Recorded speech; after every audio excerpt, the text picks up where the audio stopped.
Ito nga, sabi dyan. Ganun kalalaki isla sa kuwan. Kami nga, si Yung Aga ulo, nun eh. yung ulo. Parang di para silang isda. Sobrang laki, no?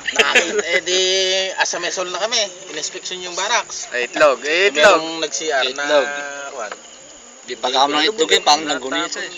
Isa kami isa kaming Dapat nang hapon na itlog kami muna. sa mesol. Isa munang pupunta raw. Papahiram dito ng ano. Nasaan demonyo yung pagkain no? Mess hall.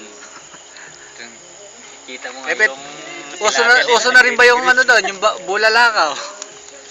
Laki ng ulo. Binilog Papakita ko kay Paske bukas. Puta, sana sumama ako. Gano'n. Bola-bola. Sa amin na nepe, may lakaw eh. Alam ko May yun, lakaw na napunta. Jack Papa.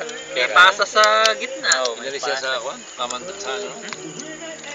Marami nakakain namin dati. doon eh. Pinakain kami sa ilalim ng lamesa na dampot ko. Yun, bulalakaw. Isang piraso.